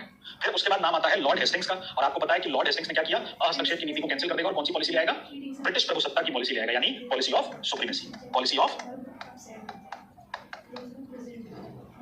Supremacy, सर्वोच्चता की नीति, जिसमें यह दावा किया जाएगा कि ब्रिटिश सत्ता सभी भारतीय राज्यों से, उसका दावा, उसका जो क्लेम है, वो बाकी जितने भी इंडियन स्टेट हैं उसका क्लेम सबसे ऊपर है। निशाना कौन थे बेसिकली, इस पॉलिसी का असली निशाना कौन थे, इस पॉलिसी का असली निशाना कौन थे, इस पॉलिसी का असली निशाना कौन थे। बहुत बढ़िया करती हैं दुर्गा जी, रिकॉर्डेड देखती हैं।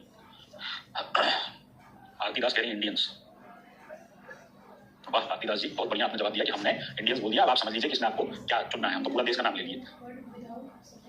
इस पॉलिसी का असली निशाना थे मुगल। मैंने क्या समझाया था कि भारत में सबसे बड़े राजा कौन थे, मुगल थे। तो जब तक मुगल रहेंगे तो क्या अंग्रेजों को कोई सर्वोच्च मानेगा, नहीं मानेगा। मैंने आपको बताया भी था कि 1857 के रिवोल्ट में मुगल बादशाह बहादुर शाह जफर को शहंशाह हिंदुस्तान डिक्लेयर किया गया था। सब लोग उनके जो है वो नवाब के तौर पे काम करने के लिए रेडी थे, उनके पेशवा के तौर पे काम करने के लिए रेडी थे, उनके गवर्नर के तौर पे काम करने के लिए रेडी थे, उनके नायब के तौर पे काम करने के लिए रेडी थे, है ना। तो अब उसमें क्या करना है, हेस्टिंग्स ये चाहता है कि ब्रिटिश प्रभुसत्ता स्थापित हो। तो सिर्फ इंडिया नहीं, अगल बगल के जो राज्य हैं उनसे भी लड़ाई होगी। तो एंग्लो नेपाल वॉर हुआ 1814 से 16, संगोली की संधि से क्या हुआ, समाप्त हुआ। इसमें गढ़वाल, कुमायूं, शिमला, रानीखेत, नैनीताल ये सब अंग्रेजों के अधिकार में आ गया, और काठमांडू में ब्रिटिश रेजिडेंट। मैंने आपको यूट्यूब पे क्वेश्चन भी कराया है कि किसने किसने साइन किया था इस वाली पॉलिसी पे, देखा था आप लोगों ने, देखा था आप लोगों ने, इसीलिए कह रहा हूं यूट्यूब की क्लासेस जरूर से देखिए, ठीक है। हाँ जी। फिर मराठा संघ का अंत कैसे करेगा, तो मराठों को तृतीय युद्ध में यानी थर्ड एंग्लो मराठा वॉर के टाइम पर गवर्नर जनरल कौन है, लॉर्ड हेस्टिंग्स है। और बोलेगा बाजीराव सेकंड को कि 18 लाख रुपए दे दिया जाएगा, तुम्हें क्या करना है, तुम्हें क्या करना है, बिठूर में रहना है, और सतारा की गद्दी पर शिवाजी के वंशज प्रताप सिंह को दे दिया जाएगा। फिर एक नाम आप देख रहे हैं लॉर्ड एमहर्स्ट, जो कि हेस्टिंग्स के, लॉर्ड हेस्टिंग्स के तुरंत बाद आया। लॉर्ड हेस्टिंग्स ये पहला गवर्नर जनरल था जो मुगल सम्राट अकबर से क्या मिला, बराबरी के स्तर पर मिला, जो मुगल सम्राट अकबर से बराबरी के स्तर पर मिला, जो मुगल सम्राट अकबर से बराबरी के स्तर पर मिला। इसी के टाइम पर क्या हुआ, फर्स्ट एंग्लो बर्मा युद्ध हुआ। तो ये भी मैंने आपको बताया था कि फर्स्ट एंग्लो बर्मा युद्ध के टाइम पर गवर्नर जनरल कौन था, लॉर्ड एमहर्स्ट। इसी के टाइम पर 1824 में बैरकपुर में एक सैनिक विद्रोह भी हुआ था, जो कि एक तरह से कुछ पहले हुए विद्रोह में से एक माना जाता है, क्योंकि जो इंडिया के सोल्जर्स थे उन्होंने बर्मा जाने से मना कर दिया। इसी के बाद ईस्ट इंडिया कंपनी वो वाला कानून लाएगी, कौन सा, अक्रॉस द सी सर्विसेज वाला, जिसको लेकर भारतीय राजा क्या होंगे, परेशान हो जाएंगे। क्लियर पॉइंट, क्लियर पॉइंट, बोलो। हाँ बेटा, यहाँ अकबर, यार तुम लोग पता है कई बार ऐसा कॉमन सेंस के क्वेश्चन पे भी वो करते हो ना। अगर मुगल सम्राट अकबर लिखा है, यहाँ अकबर सेकंड होना चाहिए था, 11 नहीं होना चाहिए था, सेकंड होना चाहिए था, और 1827 होना चाहिए था, ईस्वी में बराबरी के स्तर पे मिला। ठीक है, ये समझ गए, समझ गए। तो अगर हमसे ये क्वेश्चन आ जाए कि कौन सा मुगल, कौन सा गवर्नर जनरल जो था वो मुगल बादशाह से बराबरी के स्तर पे मिला, बराबरी के स्तर पे मिला, तो हमारा जवाब क्या होगा, हमारा जवाब क्या होगा। अंश कह रहे हैं सर जवाब पढ़ाते हैं तो सब समझ में आता है, जब क्वेश्चन करते हैं गलती हो जाए, ध्यान दिया करो ना। क्योंकि जब हमसे पढ़ते हो तो पूरी तरह से अलर्ट रहते हो, पता है कि गलती करेंगे तो डांट खाएंगे, वहां पे अलर्ट नहीं रहते हो ना, इस वजह से होता है। ध्यान से किया करो चीजें, ठीक है। फिर उसके बाद एक नाम देख रहे हो लॉर्ड विलियम बेंटिक, 1828 से 35 तक गवर्नर जनरल होगा। अब इसमें इंपॉर्टेंट बात क्या है, गवर्नर जनरल बनने से पहले लॉर्ड विलियम बेंटिक 1803 में मद्रास का गवर्नर अपॉइंट हुआ था, और फिर वहां पर 1806 में उसने कहा था कि सिंबॉलिक कोई भी इस तरह की चीजें नहीं लगेंगी, तो उसकी वजह से क्या होगा, वेल्लोर में पहला धार्मिक सैनिक विद्रोह होगा। तो आप देख रहे हो कि 1857 में जो सैनिक विद्रोह हो रहा है उसकी पृष्ठभूमि पहले से ही तैयार हो रही है। वेल्लोर में सैनिक विद्रोह हो रहा है, कौन है उस समय पे, मद्रास का गवर्नर विलियम बेंटिक, मद्रास का गवर्नर विलियम बेंटिक। लेकिन इस टाइम पर गवर्नर जनरल कौन है, तो जाहिर सी बात है Lord William Bentinck governor general तो था नहीं 1806 में। 1806 में कौन होगा गवर्नर जनरल, तो ऊपर हमने क्या देखा, 1806 में गवर्नर जनरल कौन था, 1806 में गवर्नर जनरल कौन था, जॉर्ज बॉर्लो के जो भी बाद में आएगा वो गवर्नर जनरल रहा होगा, वो गवर्नर जनरल रहा होगा, है ना। तो अगर कठिन करना चाहेंगे तो ऐसा सवाल दे सकते हैं, अगर कठिन करना चाहेंगे तो ऐसा सवाल दे सकते हैं, ठीक है। विलियम बेंटिक के टाइम पे ही सती प्रथा का अंत भी किया गया था, ठगी का भी अंत किया गया था। फिर आगे लॉर्ड ऑकलैंड, अच्छा इस पे भी क्वेश्चन आता है, ठगी प्रथा का अंत किस गवर्नर जनरल के टाइम पे हुआ, सती प्रथा में जो लागू किया गया, मतलब जो एक्ट बनाया गया नियम 17 द्वारा, रेगुलेशन 17 के द्वारा, रूल या रेगुलेशन 17 के द्वारा इसे बैन किया गया। पहले शुरू में लागू किया गया बंगाल में, फिर अगले साल बंबई और मद्रास में भी लागू कर दिया गया था। उसी तरह से जो ठगी प्रथा होती थी, कौन सिस्टम होता था, उस पर भी कर्नल स्लीमैन को अपॉइंट किया गया था और इसका अंत हुआ। फिर अगला आ जाता है लॉर्ड ऑकलैंड, यानी ये जितने गवर्नर जनरल आप देख रहे हैं, विलियम बेंटिक हो गया, या ये हो गया, या उससे पहले एमहर्स्ट हो गया, या लॉर्ड हेस्टिंग्स हो गया, ये सारे के सारे कहीं ना कहीं पार्ट है कौन सी पॉलिसी के, पॉलिसी ऑफ सुप्रीमेसी के पार्ट है। Clear point, clear point. Clear point? सब दिसंबर बैच की वैलिडिटी कब खत्म होगी? आपने बैच लिया होगा, आपको पता होगा ना कि आपने कितने वैलिडिटी वाला बैच लिया। 6 महीने कम से कम होती है वैलिडिटी। बैच परचेस करते समय वैलिडिटी जरूर देख लिया करो। ठगी प्रथा मतलब जिसमें कौन किया जाता है कि झूठ सपाट बोल के आपसे पैसा ठग लिया गया। लॉर्ड ऑकलैंड के टाइम पे फर्स्ट एंग्लो अफगान वॉर होगा, फर्स्ट एंग्लो अफगान वॉर होगा, जिसमें आपको मैंने बताया था कि अंग्रेजों को बड़ा नुकसान हुआ था, बहुत पैसा वैसा देके इनडायरेक्ट रूल इन्होंने एस्टैब्लिश किया था। तो इनस नाम के एक हिस्टोरियन थे जिन्होंने इसे इंडियन हिस्ट्री का मोस्ट फुलिश वॉर बोला है, most foolish war in Indian history बोला है। इसी के टाइम पे शेरशाह सूरी का मार्ग का नाम बदल के ग्रैंड ट्रंक रोड रख दिया गया था। फिर अगला आदमी आता है लॉर्ड एलनबरो। ये क्या करता है? सिंध को एक्वायर करता है। और सिंध को एक्वायर करने के समय मैंने आपको बताया था कि एक डायलॉग बड़ा फेमस है जो चार्ल्स नेपियर ने, जो कि सिंध का रेजिडेंट था, उसने कहा कि हमें सिंध को अपने अधीन लाने का कोई अधिकार नहीं है, किंतु फिर भी हम ऐसा करेंगे और यह एक लाभदायक, उपयोगी और मानवतापूर्ण नीचता होगी, है ना। फिर आता है लॉर्ड हार्डिंग, जिसके टाइम पर पहला सिख युद्ध होता है, प्रथम आंग्ल सिख युद्ध होता है, लाहौर की संधि होती है। और फिर फाइनली कौन आ जाते हैं? लॉर्ड डलहौजी। डलहौजी जब आए तो इन्होंने पंजाब पर पहले अधिकार किया। फिर द्वितीय आंग्ल वर्मा युद्ध जो है, अच्छा पंजाब पे तुम देख रहे हो डेट यहाँ लिखी हुई है 1852, जबकि मैंने आपको क्या बताया 1848-49 बताया है। दरअसल 52 डेट इसलिए लिखी हुई है क्योंकि 52 तक जाते जाते कंप्लीट कंट्रोल ओवर पंजाब जो है वो कंपनी का आ गया था। नहीं तो वैसे यहाँ पर जो डेट होती है वो 1848 होती है, वैसे जो डेट होती है वो 1848 होती है, तो आप कंफ्यूज मत होइएगा। सेकंड एंग्लो बर्मा युद्ध भी डलहौजी के टाइम पे हुआ और लोअर बर्मा और पीगू को एनेक्स कर लिया गया। सिक्किम को भी डलहौजी के टाइम पर जो है वो भारत में मिलाया गया। फिर डलहौजी ने अपनी व्यक्तिगत का सिद्धांत या राज्य हड़पने की नीति, जिसे हम बोलते हैं डॉक्ट्रिन ऑफ लैप्स या पॉलिसी ऑफ एनेक्सेशन, वो लेकर आई, है ना। और इसने भारतीय रजवाड़ों को 3 पार्ट में डिवाइड किया। ये 3 पार्ट कौन कौन से थे? ये 3 कंडीशन क्या थी? ये 3 कंडीशन क्या थी? कंडीशन नंबर 1, ऐसे राजा या ऐसे राज्य जो किसी के कंट्रोल में नहीं थे, ना ही किसी को टैक्स देते थे, वो बिना अंग्रेजी हस्तक्षेप के गोद ले सकते थे। देखो यहाँ पे एक सिंपल बात बताता हूँ, राजाओं के अपने बच्चे ना होना ये कोई नई बात नहीं थी, ये मतलब इतिहास के शुरू से चली आ रही है ना, इतिहास के शुरू से चली आ रही है। तो इस टाइम पे भी होता था। तो चूंकि इस टाइम पे सारे लोग अथॉरिटी जो मानते थे वो किसे मानते थे? अथॉरिटी मानते थे मुगलों को। तो ऐसे में आदमी ब्लेसिंग जो लेता है वो मुगल से लेता है कि भाई हम इस बच्चे को गोद ले रहे हैं और यही हमारा भविष्य का क्या होगा? राजा बनेगा। यही हमारा भविष्य का क्या होगा? राजा बनेगा। तो आप इसे मान लीजिए कि ये हमारा क्या राजा है? मुगल उसे अपनी ब्लेसिंग दे देते थे कि हमें क्या दिक्कत है भाई, क्या दुश्मन उसको राजा बनाइए, आप बस हमारी फियरिटी शो करिए, यानी आप अपना हमारा डोमिनेंस एक्सेप्ट करिए और आप ये मानिए कि आप हमारे अंडर में काम करने के लिए रेडी हैं, तो कोई दिक्कत नहीं है। पर अंग्रेज अपने आप को सुप्रीम मान रहे हैं, तो वो हर चीज में मुगलों को क्या करेंगे? अपने से नीचे रखेंगे। तो इसलिए जब भी गोद लेने की बात आई या किसी तरह के डोमिनेंस की बात आई तो उन्होंने कहा कि हम इंटरफेरेंस करेंगे, तो मेरे कहे बिना आप अडॉप्टेशन नहीं कर सकते। वो रजवाड़े जो मुगल सम्राट या पेशवा के नियंत्रण में थे परंतु इसके समय में अंग्रेजों के अधीन थे, उन्हें गोद लेने से पहले अंग्रेजों से अनुमति लेना आवश्यक था। यानी बाई हुक या बाई क्रुक आपका अंतिम अथॉरिटी कौन है? आपकी अंतिम अथॉरिटी कौन है? बाई हुक या बाई क्रुक अंतिम अथॉरिटी अंग्रेजों ने खुद को बनाया कि नहीं बनाया? अंग्रेजों ने खुद को बनाया कि नहीं बनाया, है ना। तो वो लोग भी इसके अंदर आ गए, वो लोग भी इसके अंदर आ गए। ऐसी रियासतें जिनका निर्माण खुद अंग्रेजों ने किया था उनको गोद लेने का अधिकार नहीं था, वहां पर वो अपने आप अंग्रेजी राज्य में शामिल हो जाएंगे। तो जिन राज्यों को इसके तहत मिलाया गया उनमें सतारा, जहां का राजा अब्बा साहब था, जयपुर मध्य प्रदेश में था 1849 में, संबलपुर उड़ीसा में स्थित था, इस राज्य का शासक था नारायण सिंह, बघाट जो है वो 1850 में मिलाया गया, बघाट जो है वो 1850 में मिलाया गया, पंजाब में था, कैनिंग ने बाद में से वापस कर दिया था। उदयपुर जो कि मध्य प्रदेश में था। आमतौर पे हम लोगों को कंफ्यूजन क्या हो जाती है क्योंकि हमारी एनसीईआरटी में उदयपुर लिखा हुआ है तो हमें लगता है वो राजस्थान वाला उदयपुर है, नहीं वो दरअसल उदयपुर है। और ये उदयपुर कहां था? मध्य प्रदेश में था। और इसको भी कैनिंग ने बाद में क्या कर दिया था? वापस कर दिया था। फिर झांसी है। अब यहाँ देखो, झांसी पहले है, नागपुर बाद में, देख पा रहे हो? झांसी पहले है, नागपुर बाद में। झांसी है 1853 में, नागपुर है 1854 में। नागपुर का जो राजा था वो रघुजी थर्ड था और झांसी के जो राजा थे वो गंगाधर राव थे, जिनकी वाइफ थी मणिकर्णिका यानी लक्ष्मीबाई। पर अगर आप अपनी एनसीईआरटी देखते हैं क्लास 8 की,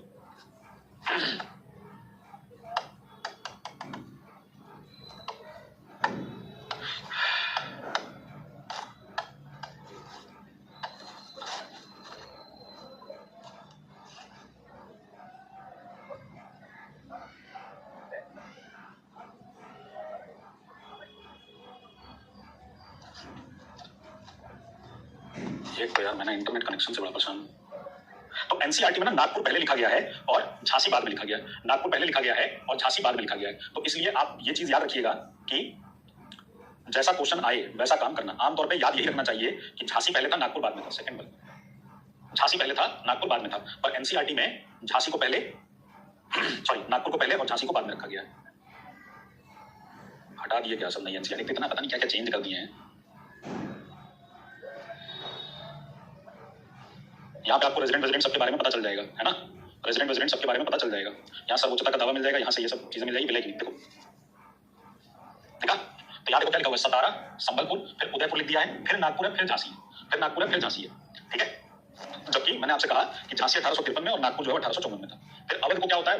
अवध को क्या होता है? आउटरम की रिपोर्ट के बेसिस पे कुशासन का आरोप लगाकर क्या कर लिया गया था? मिला लिया गया था। अवध के नवाब इस टाइम पर कौन थे? अवध के नवाब इस टाइम पर कौन थे? वाजिद अली शाह, है ना, ठीक है। कंपनी का जो बोर्ड ऑफ डायरेक्टर्स था उन्होंने डलहौजी को करौली राज्य के विलय की आज्ञा नहीं दी थी और कुछ राज्यों को बाद में वापस कर दिया गया था। जिन राज्यों को वापस किया गया उनमें एक था उदयपुर, जिसे कैनिंग ने बाद में वापस कर दिया, और दूसरा था बघाट, जिसको बाद में कैनिंग ने क्या कर दिया? वापस। तो बघाट और उदयपुर को वापस कर दिया गया था, जबकि करौली के विलय की आज्ञा, करौली को एनेक्स करने का बोर्ड ऑफ डायरेक्टर्स ने अलाउ ही नहीं किया डलहौजी को। तो ये थी आपकी तीनों की तीनों पॉलिसी। अब इसके अलावा हमने रेवेन्यू पॉलिसी पढ़ी थी। रेवेन्यू पॉलिसी में हमने, अच्छा यहाँ पे एक पॉइंट और बता दूं आपको, हमने कुछ चीजें ऑलरेडी पढ़ी हुई हैं, है ना। हमने क्या पढ़ा कि जब डलहौजी गवर्नर जनरल बनकर आया था तो डलहौजी ने सीधे सीधे मुगलों को बोल दिया था कि आप लोग क्या करेंगे, आपके बाद देखिए यहाँ पे क्या लिखा है कि 1801 में अवध पर ऑलरेडी एक सहायक संधि दी गई थी। 1856 में अंग्रेजों ने उसे अपने कब्जे में ले लिया। गवर्नर जनरल डलहौजी ने ऐलान किया कि रियासत का शासन ठीक से नहीं चलाया जा रहा है, इसलिए शासन को दुरुस्त करने के लिए ब्रिटिश डोमिनेंस जरूरी है और मुगलों के शासन को खत्म करने का भी पूरा प्लानिंग इन्होंने बना लिया। 1849 में गवर्नर जनरल डलहौजी ने ऐलान किया कि बहादुर शाह जफर की मृत्यु के बाद बादशाह के परिवार को लाल किले से निकालकर उसे दिल्ली में कहीं और बसाया जाएगा। और 1856 में गवर्नर जनरल कैनिंग ने फैसला किया कि बहादुर शाह जफर आखिरी मुगल बादशाह होंगे और उनकी डेथ के बाद उनके किसी भी डायनेस्टी के लोगों को आगे जो है वो सिर्फ राजकुमारों के तौर पर मान्यता दी जाएगी, उनको मुगल राजा नहीं माना जाएगा। ये सवाल और ये सवाल सीटेट में तो आते ही आते हैं, यूपी के टीजीटी में भी आए हुए हैं और आपसे भी पूछे जा सकते हैं। इसलिए मैंने जब आपको पढ़ाया था तो आपको ये सारी बात बता दी थी। ये सब क्लास 8 की एनसीईआरटी में है। मैंने आपसे कहा था कि क्लास 8 की एनसीईआरटी, क्लास 9 की एनसीईआरटी और क्लास 10 की एनसीईआरटी, आप चाहे केवीएस की तैयारी कर रहे हो, आप एमबीएस की तैयारी कर रहे हो, डीट्रिपल एस भी कर रहे हो, आप ईएमआरएस कर रहे हो, आप जो है वो बीपीएससी कर रहे हो, आपको ये एनसीईआरटीज पढ़नी ही पढ़नी है।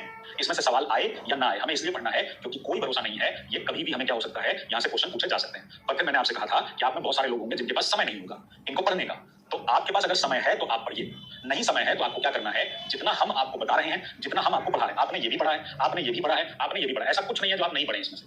तो अगर आप मेरी क्लास को अच्छे से देख रहे हैं, अच्छे से रिवीजन कर रहे हैं, आप सब एक मेजर बात थोड़े थोड़े टाइम पर भूल जाते हैं, फिर मेरे को कोई टेस्ट करके कोई टेस्ट लेके आपको याद दिलानी पड़ती है। आज मैंने YouTube पे टेस्ट लिया, बहुत सारे लोगों के नंबर नहीं आए क्योंकि आप एक जरूरी बात जो भूल रहे हैं वो क्या है, वो बार बार ये भूल रहे हैं कि आपको रिवीजन करना है ज्यादा। रिवीजन रिवीजन रिवीजन, जितना आप रिवीजन करेंगे, जितनी बार उसको पढ़ेंगे, आपके पास अभी समय है, अभी अगले 2-3 महीने में कोई एग्जाम नहीं होने वाला है, कोई भी फॉर्म आएगा, आपका नेक्स्ट एग्जाम जब भी होगा, चाहे वो डीट्रिपल एस भी हो, केवीएस हो, एमबीएस हो, ईएमआरएस हो, बीपीएससी तैयारी हो, यूपीटीजीटी को अगर छोड़ दें तो बाकी ये सारे एग्जाम कम से कम 5 से 6 महीने बाद ही होंगे।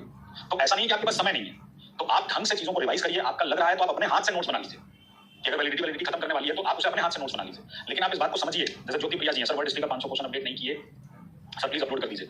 बजाय इसके परेशान होने के कि हम कब अपलोड करेंगे, हम तो कर ही देंगे अपलोड। आपका पहला रिस्पांसिबिलिटी क्या होना चाहिए, जितनी वर्ड हिस्ट्री की क्लास सर ने पढ़ाई है 40-42 क्लास, वो हम 2 बार 3 बार 4 बार देख चुके हैं। जितना उन्होंने वन लाइनर उसमें नोट्स दिया है वो मेरे को एकदम याद है। कोई मेरे को सोते में हिला के पूछ रहा है तो मैं बता दे रहा हूं या मैं बता दे रही हूं कि हाँ ये चीज मैंने पढ़ी हुई है। क्वेश्चन तो आप लगाई होगे, क्वेश्चन तो आप चले जाओ YouTube पे, बतेरे क्वेश्चन पढ़े, 81 क्लासेस की प्लेलिस्ट खोलो, वर्ड हिस्ट्री में 10 क्लास मिल जाएगी। YouTube पे वर्ड हिस्ट्री सेमेस्टर टाइप करो, 75 क्लास मिल जाएगी, कर लो वहां से क्वेश्चन। उन्हीं सबका तो कंपाइलेशन मिलना है। पढ़ना चाहोगे दुनिया में बहुत सारी चीजें पढ़ने के लिए, नहीं पढ़ना है तो 50 बहाने, कि क्वेश्चन नहीं आया इसलिए नहीं पढ़ पाए।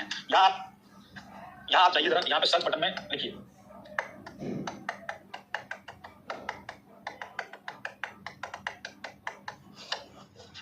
लीजिए, मिल जाएगी, पढ़िए। ये 16 लेसन से पढ़ लिया, पढ़ चुके हैं। कितने लोगों ने पढ़ाई ये 16 क्लासेस को, कितने लोगों ने पढ़ाया आप में से?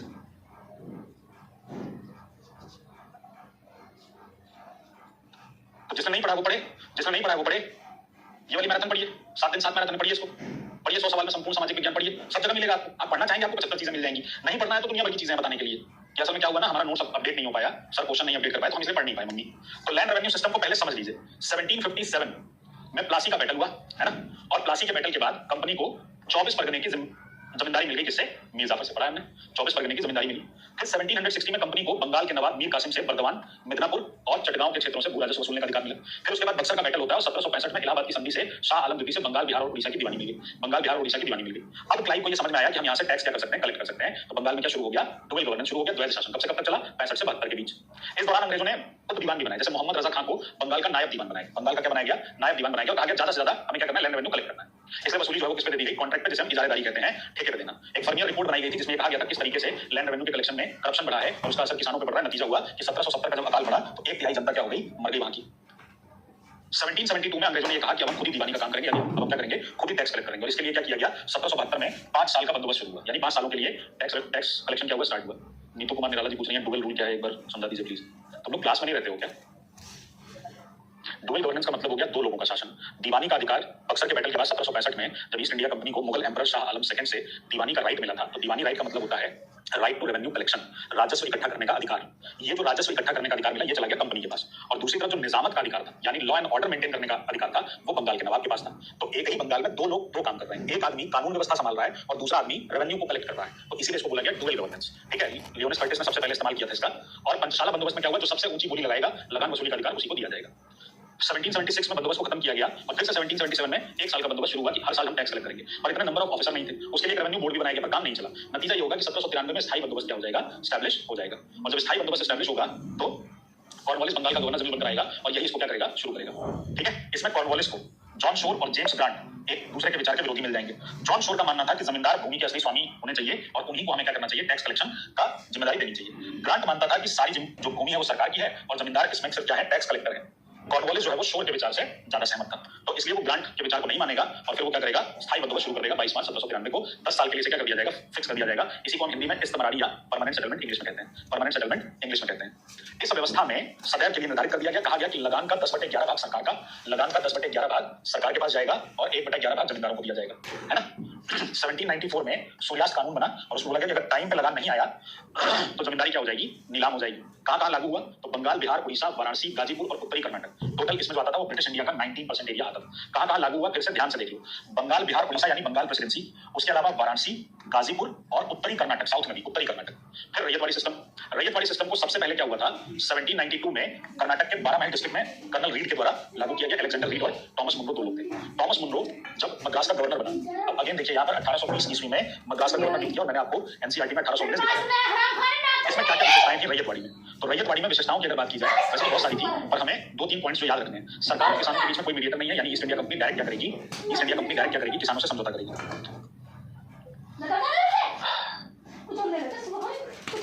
जो देवी जी कह रही है सर, आप जवाब नहीं देते, क्या करें बेटा, हम पढ़ाएं या तुम लोगों के जवाब दें। तुम लोग बहुत हल्के में अपनी जिंदगी ले रहे हो, या तो तुम लोगों ने अपने जीवन से समझौता कर लिया और तुम नहीं चाहते हो कि तुम्हारे जीवन में कोई सुधार, और या तो तुमको लग रहा है कि नौकरी जो है वो कखा गगा सुनाने से मिलेगी। एक आदमी आपके लिए रात भर जग के नोट्स बना रहा है, फिर उसको नोट्स ले आके आपको दे रहा है, फिर उसमें लाइनें खींच के बता रहा है कि कहां से सवाल आएगा, बजाय ये सुनने के आप इस पर परेशान हैं कि हम आपका जवाब नहीं दे रहे हैं। क्या करें यार, मैं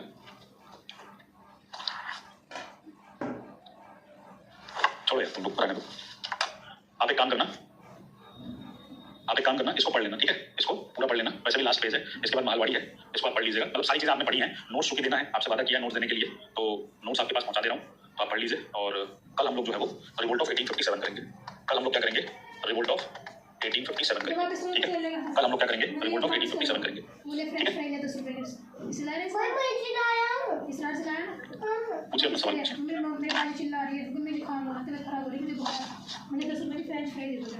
नहीं हो गया, पढ़ाना क्या, वो तो गया ना, हो गई बात तो वही गई। इसमें कुछ पॉइंट्स हैं। सरकार और किसानों के बीच में कोई मीडिएटर नहीं होगा। भूमि का स्वामित्व किसानों को दिया गया, जिससे वो भूमि को बेच सकते थे, गिरवी रख सकते थे। वही बात कि जब टैक्स लैंड पे लग गया तो फिर इससे कोई मतलब ही नहीं है कि फसल हुई है कि नहीं हुई है। अगर फसल नहीं हुई है, आपको तब भी लगान चुकाना है, तो ऐसे में आपके पास जमीन ही तो एक संपत्ति बची, तो आप उसको गिरवी रखेंगे महाजन के पास, महाजन आपको ब्याज पे पैसा देगा और आप क्या करोगे, अपना लगान चुकाओगे। तो उन्होंने भूमि को एक विक्रय की वस्तु या क्रय की वस्तु बना दिया। लगान की अदायगी ना होने पर भूमि क्या कर ली जाएगी, जब्त कर ली जाएगी। और 30 साल के लिए क्या होगा, इसको लागू किया गया रैयतवाड़ी को। मैंने क्वेश्चन कराया था ना आपको, और इसमें उपज का आधा भाग राजस्व के तौर पर देना था। आधा भाग को अगर परसेंटेज में देखें तो ये वेरी करता था, 35 से लेकर 55% तक वेरी करता था, तो ये इतना इसमें दिया जा सकता था। फिर है महालवाड़ी। महाल शब्द का मैंने आपको मतलब बताया था कि रेवेन्यू की एक यूनिट होती है, उसमें एक गांव भी हो सकता है, एक से अधिक गांव भी हो सकता है ना। तो ये जो महालवाड़ी सेटलमेंट है, महालवाड़ी पद्धति या महालवाड़ी व्यवस्था है, इसमें जो रेवेन्यू सिस्टम है ये महाल के साथ है, किसानों के साथ नहीं है। जबकि जो जमींदारी सिस्टम था उसमें जो रेवेन्यू सिस्टम था वो जमींदारों के साथ था। रैयतवाड़ी में जो रेवेन्यू सिस्टम था वो किसानों के साथ, यानी रैयत के साथ। रैयत का मतलब किसान होता है। और महालवाड़ी में जो रेवेन्यू सिस्टम था वो महाल के साथ था, ना कि किसानों के साथ। और एक महाल में एक से अधिक गांव भी आ सकते थे। इसलिए इसमें क्या होता था, इसमें पूरे के पूरे गांव से कलेक्टिव क्या किया जाता था, लिया जाता था। तो आप देखिए कि इस व्यवस्था में सरकार ने किसानों से सीधा संपर्क नहीं किया, बल्कि गांव या जागीरों के मुखिया या लंबरदार को कर वसूली का आधार बनाया, है ना। वही बात आप एनसीईआरटी में पढ़ते हो, जिसमें विलेज हेडमैन कहा जाता है। जब आप एनसीईआरटी पढ़ते हैं तो आप एनसीईआरटी में देखते हैं कि वहां पर क्या कहा गया है, महाल वाले में, कि वहां पर एक महाल का मतलब एक राजस्व इकाई है, और एक महाल में एक गांव भी हो सकते थे, एक से अधिक गांव भी हो सकते थे। और इसलिए वहां पर पूरे के पूरे गांव से कलेक्टिवली टैक्स लिया जाता था, ना कि वहां किसानों से टैक्स लिया जाता था, ठीक, ना कि वहां किसानों से टैक्स लिया जाता था,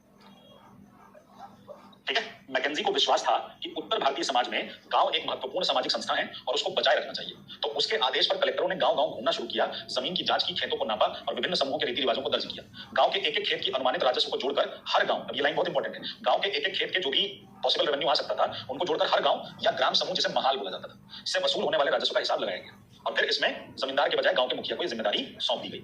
तो महाल जो होते थे वो महाल क्या होते थे, ब्रिटिश रेवेन्यू जो भी कागज थे उसमें महाल रेवेन्यू की एक यूनिट है, जिसमें एक गांव या गांव का समूह भी हो सकता है, जैसा कि आपने आगे देखा था। यही बात मैंने आपको बताई थी कि कलेक्टिवली टैक्स लिया जाता था, एक गांव या गांव के यूनिट को मिलाकर एक टैक्स लिया जाता था, जो या तो जमींदार या तो गांव के मुखिया होते थे या लंबरदार होते थे, या फिर क्या होते थे, पूरी की पूरी ग्राम सभा होती थी, पूरी की पूरी ग्राम सभा होती थी, ठीक है। इसको 30% लैंड पे लगाया गया था। तो इसमें उत्तर प्रदेश, मध्य प्रांत, पंजाब आते थे, जो कुल भाग का 30% थे। जबकि रैयतवाड़ी में कितने थे, रैयतवाड़ी में लगभग 51% थे, रैयतवाड़ी में लगभग 51% थे, क्लियर।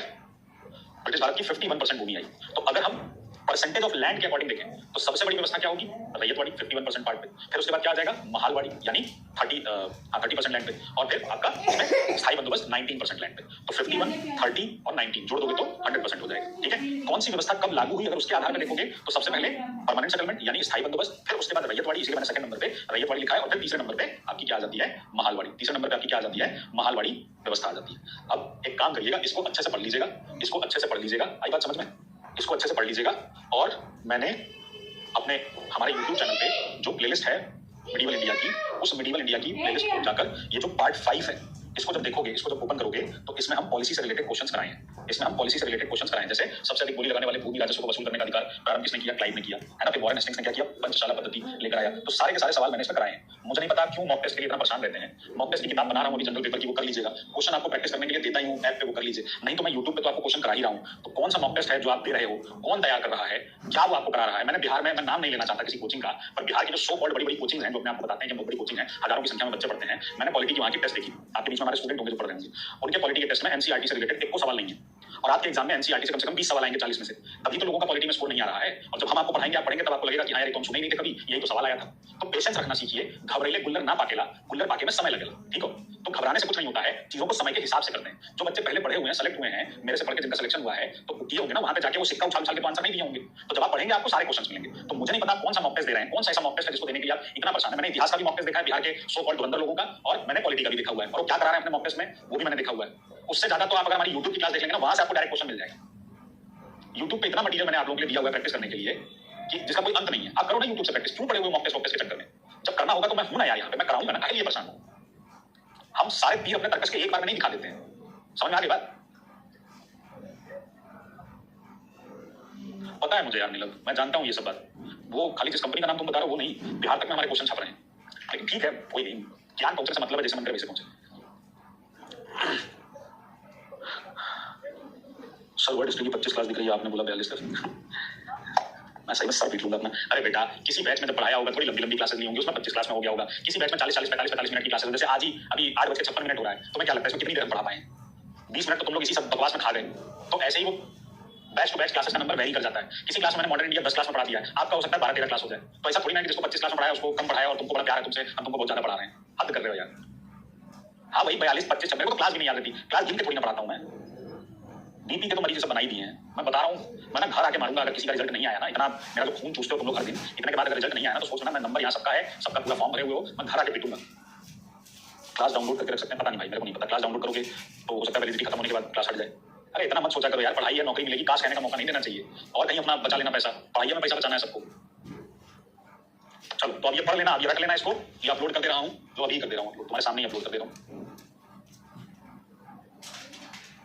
ठीक है, अब इसमें भी कुछ लोग बोलेंगे कि सर वो जो आप अंडरलाइन किए हैं उसको रहने दीजिएगा कि वो बहुत इंपॉर्टेंट नहीं। सब कुछ छांट छोड़ के 8 पेज में आपके लिए तैयार किए हैं, अब उसमें भी आपको हम अंडरलाइन करके बताएं कि ये वाला आएगा, ये वाला आएगा, बस आप उतना पढ़ के जाएंगे। तुम लोग गजब हालत है तुम लोगों की। पूरा का पूरा नोट्स पढ़ोगे, जो पहले दिया हुआ नोट्स वो पढ़ चुके हो, अराइवल ऑफ यूरोपियन कंपनीज का नोट्स पढ़ लियो, उसके बाद एस्टैब्लिशमेंट ऑफ कंपनी पावर का नोट्स पढ़ चुके हो।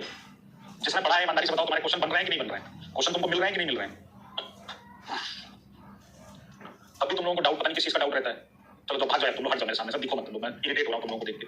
जाओ, मैं जा रहा हूँ अपने घर, रहना ही नहीं मेरे को यहाँ। जाओ यार, बाय। ठीक है, चलिए bye bye bye, love you too, bye. कल मिलते हैं, 1857 का विद्रोह पढ़ेंगे।